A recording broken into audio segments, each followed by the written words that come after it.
နောက်ထပ်မေးခွန်းတစ်ခုကတော့ဒီဗုဒ္ဓဘာသာ၅ပါးသီလတွေမှာပါတဲ့ပါဏာတိပါတာကံဟာဘလို့အခြေအနေမျိုးမှာထိုက်ပါသလဲတချို့သိလို့တဲ့လူတွေကကြတော့အလူပြုလို့တဲ့ရည်ရွယ်ချက်နဲ့တရိษံတွေတတ်ခဲ့မိလို့ရှင်ရောငရဲကြီးပါလားရှင်ဗျာ ဘုရားဘာသာရဲ့အခြေခံလို့ဆိုကိုကျင့်သီလမှာမှန်တယ်၅ပါးသီလလုံးဝမဲ့သူက၅ပါးသီလဆိုတာပြောမယ်ဆိုရင်ကိုချင်းစာတရားနဲ့အကျဉ်းနာမေတ္တာကိုအခြေခံထားတယ်ပေါ့ဖက်သားကိုထိခိုက်ဖို့ရှောင်တယ်ပေါ့နော်ဒီပါဏာတိပါဒကံထိုက်တယ်ဆိုတာအင်္ဂါ900ရှိတယ် မှန်ပါဗျာ ကိုကျူးလွန်တဲ့ပုဂ္ဂိုလ်ကကျူးလွန်ခံရတဲ့တရားဝါကတရားဝါလည်းဖြစ်ရမယ်တစ်တုံးကြီးလိုဟာမျိုးတရားဝါထင်ပြီးလောက်တာမျိုးပဲဖြစ်အောင်ပေါ့တရားဝါလည်းဖြစ်တယ်တရားဝါမှန်းလည်းသိတဲ့အမှတ်တင်ညာရှိတယ်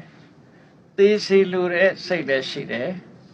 သိအောင်လည်းလုပ်တယ်သိလည်းသိသွားတယ် မှန်ပါဗျာ အဲ့ဒီ၅ခုအင်္ဂါရ၅ချက်ကြီးပဏာတိပါဒကံထိုက်တယ်လို့သူတို့ဆိုတယ် မှန်ပါဗျာ နော်အချက်၅ချက်ကြီးဖို့လိုတယ်ပေါ့နော် မှန်ပါဗျာ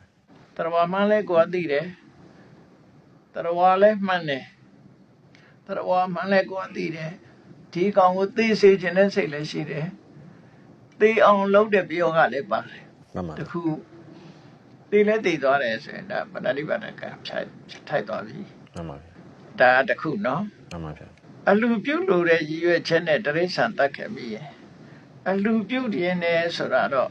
ဒါသူများကိုပေးခြင်းကမ်းခြင်းနဲ့ဆိုတာတော့ကုသိုလ်ပိုင်းလို့ပြောရမှာဖြစ်တယ် မှန်ပါဗျာ တရိษံတတ်တဲ့အခါကျတော့ဟိုက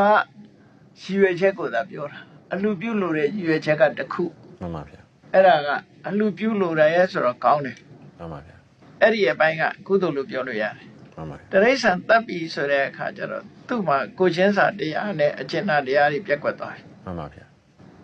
ကိုဘာလို့ဆိုရင်ကိုချင်းစာတရားဆိုရင်ကိုတတ်ရင်ခံနိုင်မလား မှန်ပါဗျာ ဟုတ်တယ်မလားကိုမကြိုက်တဲ့အလုပ်တစ်ခုကိုသူများကိုလုပ်တယ်ဆိုတော့ကြတဲ့သူကကိုချင်းစာတရားပြက်ကွက်သွားတယ် မှန်ပါဗျာ တစ်ဖက်သားကိုဒုက္ခရောက်အောင်လုပ်လိုက်ပြီဆိုတော့သူကစေရနာဆိုဖြစ်သွားတယ် မှန်ပါဗျာ အဲ့တော့အလူပြုတ်လို့တဲ့ရည်ရွယ်ချက်တွေကတော့ရည်ရွယ်ချက်အကောင်းပဲ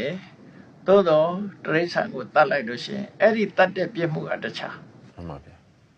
အဲ့တော့တရိษံတတ်တဲ့ပြစ်မှုကြောင့်ငရဲကြီးပါသလားဆိုတော့သူ့ရဲ့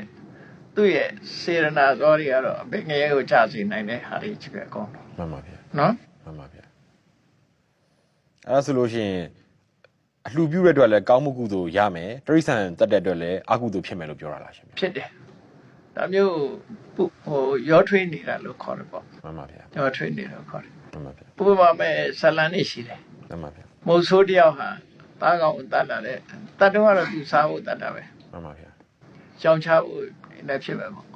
ပါ ပြစ္ဆကဘုရားတပားနဲ့တွေ့တဲ့အခါကျတော့အဲ့ဒီသားဟင်းကိုလှူလိုက်တယ် မှန်ပါဗျာ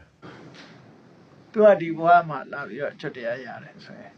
အဲ့တော့လှူတဲ့ကုသိုလ်ကတခြားတတ်တဲ့ဟာကတခြားသူကတကန်းစီပဲမှတ်ရတယ်အဲ့ဒါမျိုးကြောင့် မှန်ပါဗျာ ဟိုဟာအတွက်ကဟိုဟာအကျိုးပေးမှာဒါအတွက်ကဒါအကျိုးပေး မှန်ပါဗျာ မတူနော် တင်ပါဗျာ စိတ်ကစိတ်ပဲ